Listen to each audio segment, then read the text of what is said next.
Hey guys, Eric here reporting from the road for Crazy Bags. Very honored to do it. I've been driving with Prime for just under 2 years. I'm a CDL instructor. Now run a team truck with the other half, and just honored to submit a video for kind of a guest post for Crazy Bags. Crazy Bags was absolutely instrumental in the beginning of my trucking journey.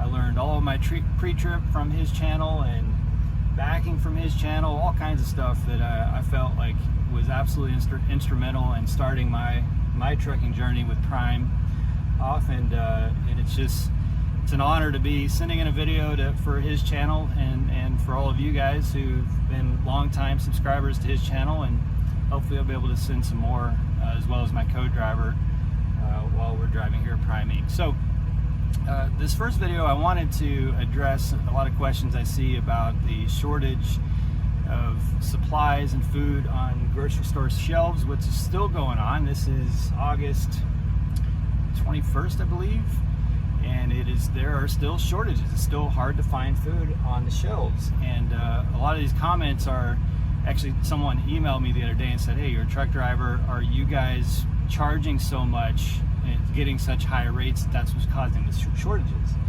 And couldn't be further from the truth. So I believe firmly, and this is not, the experts won't tell you this because they want, they're concerned with stock prices, so they want, of course, to give a bright picture. But I believe firmly, based on what I see in the real world at shippers and receivers out here on the road, that because of coronavirus, COVID-19, the supply chain is severely broken. It's just completely busted. And I'm going to explain why I believe that and how it affects you here shortly with this video. So let's get into it. Alright guys, so that was just a nice quick introduction to Eric. Eric is part of a team at Prime Inc. They're a couples team, Eric and Jenna, and they are road warriors for the Crazy Bags network. They'll be sending in reports. They'll be kind of letting us know what's going out there on the highway, and we're going to be doing that with some other people too. If you're interested in becoming a road warrior, just email me at crazybags357@gmail.com, and we can see about getting you too and some of your reports, maybe your opinions on some stuff over on the air. And don't forget, if you're going to Prime, make sure you use a driver referral code. Everybody who goes to Prime, who watches YouTube, there's no reason why you shouldn't have a driver referral code. If you need one, it's BAJENN. All right, support other drivers out. Use a driver referral code. It doesn't cost you anything. It just helps them out in the long run. Okay, BAJENN is their driver referral code. Make sure you use that. All right, y'all be safe out there. Be smart. Be successful. Enjoy this video from Eric about why the supply chain is broken in America currently. Y'all take care. Okay, so as I said, my name is Eric, and here reporting from the road for Crazy Bags. The supply chain severely broken, I'm not just I am a driver, but I also am a very inquisitive driver. I don't just drive these loads. I want to understand how they work, where they're produced, where they end up at. The supply chain to me is fascinating. It is such a critical part of the American economy, and I always want to understand how it works. So when I'm at shippers and receivers, I talk to the guard shack, I talk to the loaders, the lumpers, the yard dogs, people in the office, other drivers. I have lots of questions that I want to understand how it all works. And basically to understand why the shelves are still empty even here in August because of this coronavirus thing, you just need to look at how vast and complex the American supply chain is and how data-driven it is. It is extremely data-driven. It is a logistical symphony that's mind-boggling, to say the least. The logistical symphony of a single product. What that goes through from start to finish is mind-boggling. And in this video, I'm going to use Walmart and Chobani yogurt as an example. So you know these little flip Chobani yogurts, you peel it back, you can pour cookies and coconut and all kinds of stuff into the yogurt. So this is one product. Now there's thousands, if not tens of thousands of products on the shelves at Walmart or any grocery store, right? We're just going to look at this one single product in Walmart. Now the same goes for any other major supplier distribution point. It could be Food Lion, HEB, Safeway, Save-A-Lot, Publix, you name it. They're all running on these data-driven, very sophisticated supply chain network. So if you look at Walmart, for decades, Walmart's been able to accumulate substantial data. They know, and they've mastered that data. They know, like take 4th of July, for example.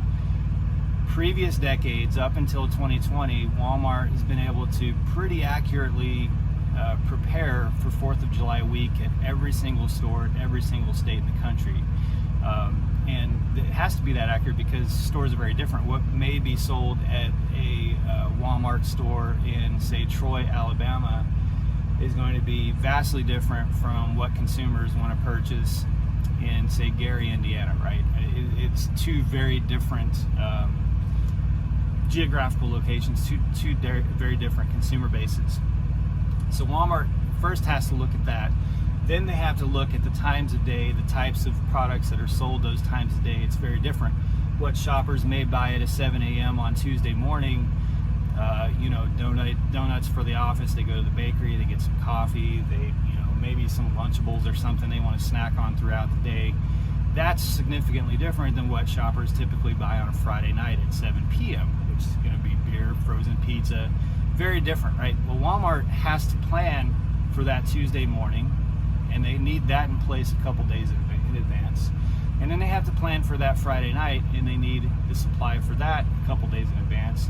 And then they have to plan for it based on region. So people might like a microbrew in, you know, in Illinois on Friday night, whereas somewhere else they might be completely happy with Budweiser.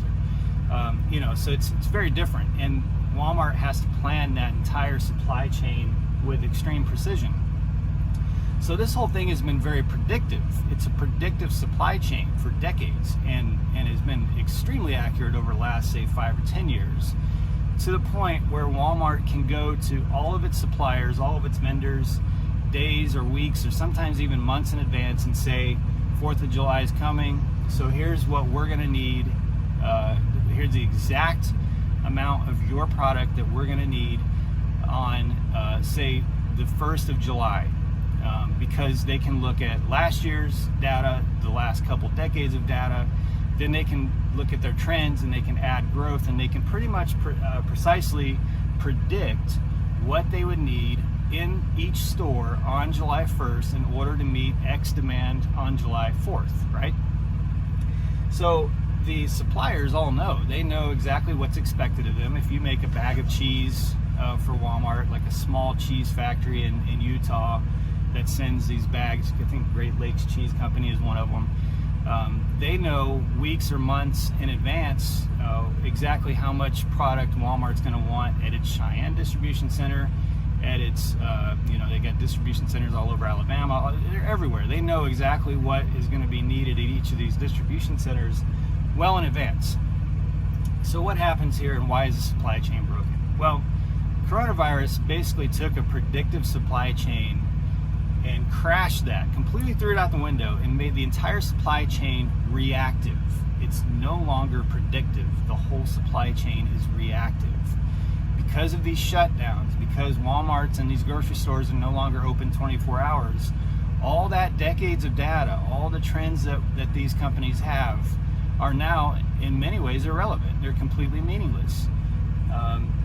With a lot of states still being home, with kids still being home, not going to schools, well, all their data that shows what's going to be purchased at 7 a.m. on Tuesday morning is busted. It's not accurate. The same with Friday night. It's not accurate because now parents are having, you know, they're home on Tuesdays and not going to work, so they're not packing Lunchables and school sandwiches. They're actually cooking a meal on Tuesday.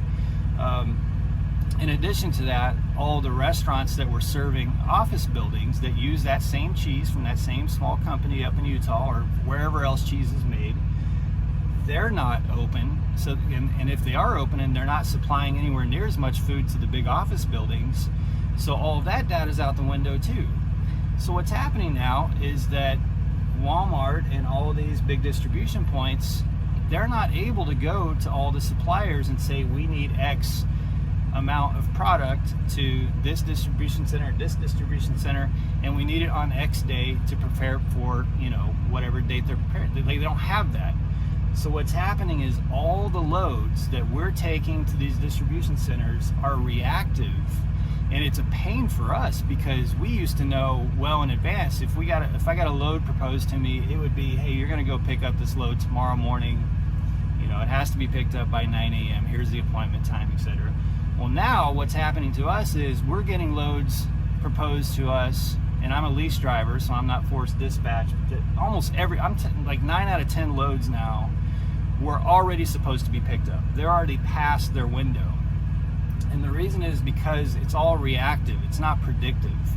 So getting back to the complexity of each additional product, if you take a Chobani Flip yogurt, for example, I've been involved in several parts of that supply network. I've carried a fruit puree from Los Angeles up to a big Chobani yogurt plant in Idaho. And I've seen all the product that has to come to that plant. It's, you know, I carried strawberries and peaches, I think it was, but it's got to get blueberries from certain areas. It has to get a cheesecake product. It has to get coconut. It has to get cashews, cookies. You know, they've got dairy coming into that place. They have hundreds and hundreds of ingredients coming from all over the western United States just to that one plant to mix together to make that one single product on a very tiny section of a shelf in Walmart, Publix, HEB, Food Lion, etc. And then from there, once this fruit puree came in these giant, probably like 80-gallon vats, we took these vats to Idaho. From there, we took product that had been mixed and, you know, it was actually created yogurt over to, I believe, somewhere in New York. Small factory out, or actually a big factory out in a small town of like 3,000 people in the middle of nowhere. There it's packaged, and then you have another stage of the supply chain where there might be a plastic container manufacturer in, say, North Carolina that ships the little containers up to New York. Then you may have a label printer up in New Hampshire that ships labels to that factory. So now you have even more suppliers and vendors that are involved with the creation of one small Flip yogurt product, right? Now, if you go back to 2019 and before, all that network, all those suppliers, all those vendors, they all knew well in advance exactly what Chobani was going to need to make X amount of product, because Walmart and HEBs and all the grocery, like, they had already placed their orders. Everybody already knew what was expected. They knew when it was expected. They knew how many trucks were going to be needed, and when those trucks needed to be there, and where those trucks were going, and when they needed to get to where they were going. All this was predictive. It was all a known quantity. Because of coronavirus, none of that's known. Because of coronavirus, it's all reactive. So every one of these little pieces of that supply chain for that one product, they're all working in a reactive mode. They're getting orders late. They can't staff 3 full shifts because one week, take that small cheese plant up in Utah, and I keep going back to that one because I talked to the folks there and I know what they're going through. They may have one week where they're expected to make, 250,000 pounds of cheese, right? Which is probably 6 loads that go out. And then the next week, they're supposed to make 5 million pounds of cheese. Whereas before, they had a very consistent workflow. They knew exactly, it might have been 3 million pounds. I don't know how many pounds it was for that one little plant, but they knew that they had to run 3 shifts every day to meet the demand for X amount of cheese. And, X amount of loads were going to be shipped out each day, and it was going to go to whichever distribution centers, because those distribution centers knew what they needed for what days of the week and for what times of the year. They don't know that anymore. So they're coming to the cheese factory and saying, we need this tomorrow. This, all of a sudden we've got 50 stores that don't have this cheese. We're freaking out. We got to get this on the shelves. We need this tomorrow. Well, that cheese factory's going, well, wait a minute. We're only running 2 shifts now. We're not prepared for that. It's going to be 2 or 3 days. And then by the time they get that product made, there's not enough trucks in the area because the companies can't plan for it either, because we didn't know those loads were going to be there. None of the trucking companies knew those loads were going to be there, which we used to know those well in advance. So now we're getting dispatched to go pick up that cheese hours after it was ready to be picked up because we didn't know about it. They just call up, say, hey, we got this load. Can you guys come get it? which puts a lot of pressure on us as truck drivers, because now our windows are very tight to get from point A to point B. We're picking up loads that were supposed to be picked up 7 hours ago. And all of this just shows that the whole supply chain is completely broken. It's not predictive, it's very reactive. So it's not that there's a food supply shortage, there's not. All the vendors and companies America has food, and we have the trucks to move it. It's just that it's not predictive anymore. There's no it's not coherent. There's no logic to any of it. Walmart doesn't know what a store is going to need the next Wednesday, because all their data is telling them something different. We don't shop at the same times that we used to. We don't buy as much some places, and then we buy more than we do at other places. As a truck driver, I used to do all my shopping at Walmart at 2 a.m. because I could pull a 75-foot, 80,000-pound vehicle into a Walmart parking lot at 2 a.m., take a 30-minute break, run inside. There's nobody there. I loved it. I could use the restroom. I could go get all my groceries, be out of there. Well, I can't do that anymore because Walmart's not open at 2 a.m. So what does all that data tell Walmart? It doesn't tell them anything. It gives them nothing they can use. Now I have to go shop just whenever I can in the middle of the day when Walmart's open. So they don't really understand what we're buying as consumers and when we're buying it anymore. They can't plan for that. So it just causes these huge ripple effects. And what happens when these vendors and suppliers, like the fruit puree, and you think about the symphony that's involved in the creation of yogurt. My dog's growling at another dog. So if you think about the symphony that's involved in the creation of Chobani yogurt, think about all the other products: Snickers bars, Ben & Jerry's ice cream, pizza, everything you see in a grocery store. It's not just one factory makes all the things for it, right? It's one factory that pieces it all together, but all the ingredients come from hundreds of other factories, smaller factories. That's for every single product in a grocery store. And that you're talking about hundreds of thousands of vendors and suppliers that come together for this harmonic, epic supply chain to make sure that these soups and everything you buy in a grocery store are able to be pieced together and shipped to that place for the time that you walk into that store. And now that entire network has no idea what needs to be in that store on a Wednesday afternoon. So basically now all these stores are looking at it every day and saying, oh crap, this shelf's empty of this, we better get it, we better call a distribution center and make sure we've got enough for this. And then, then the whole thing's behind. And then they get that product to the shelf, and that shelf's full of that product, and the product next to it is now empty. So, the whole thing's just scrambling to keep up. The whole thing's broken. And that's why the shelves are still empty. I'm sorry guys, there's a dog next door that is not pleased that my dog is in the window, so you're gonna hear some barking. That's trucking life, right? With dogs. I'll actually show you. Well, if I pick my phone up, I'll mess it up. But anyway, my point is, the whole supply chain is broken. And, the industry experts will tell you, no, it's all fine, it's great. And it's not. They're obviously going to tell you that because they don't want stock prices to go down. They don't want the public to be panicked and thinking, oh, the supply chain's broken, what are we going to do? Now, when I say it's broken, I'm not saying it doesn't work. It works. The food's there. The products are there. It's just that the perfection that was the American supply chain up until 2020 is no longer perfect. It's now discombobulated.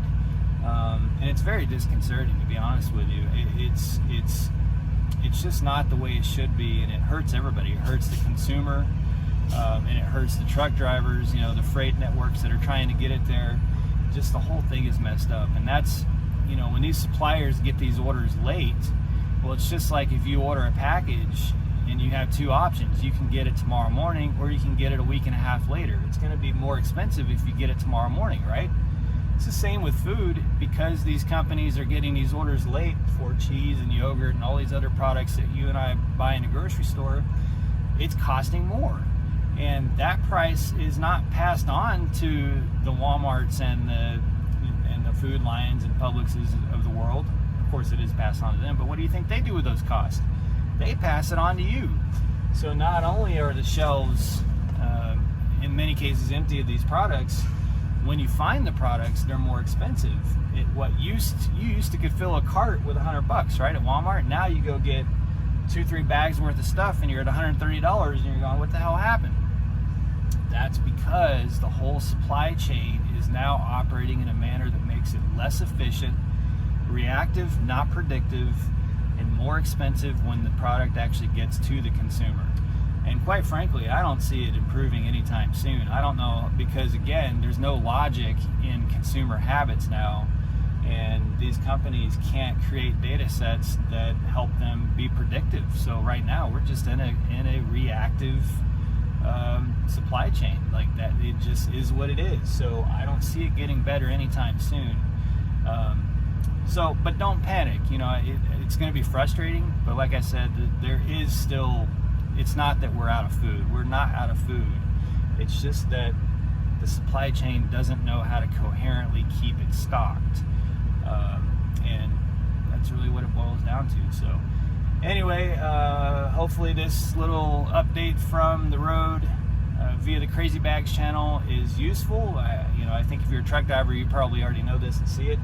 If you're not a truck driver and you're just a consumer wondering why the heck the shelves are empty and why things are more expensive, this is why. It's not because we're charging higher rates. I assure you, we're not getting better rates.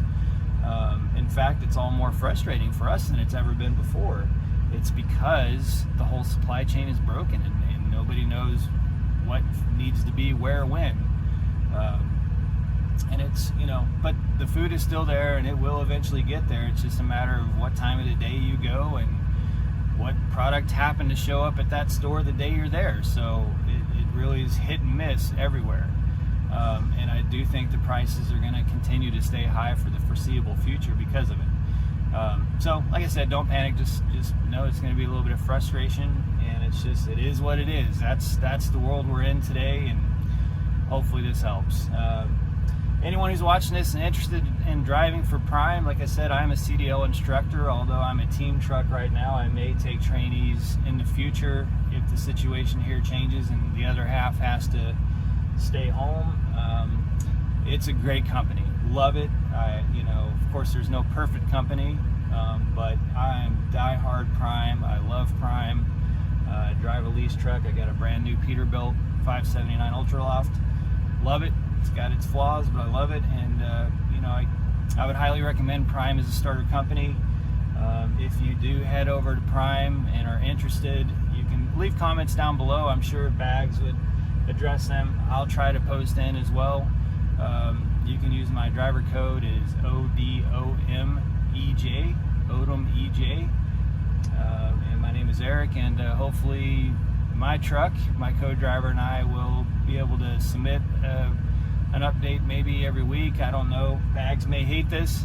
He may love it. He may want to post it. He may not. I don't know. But Bags, thank you for the chance, and thank you for everything you did in the beginning of my journey. And your channel was just, it's really neat to have watched it before I was even in orientation, and now going back and seeing those videos now that I'm a CDL instructor, and now even being able to send you a video to potentially post on the channel as a guest post.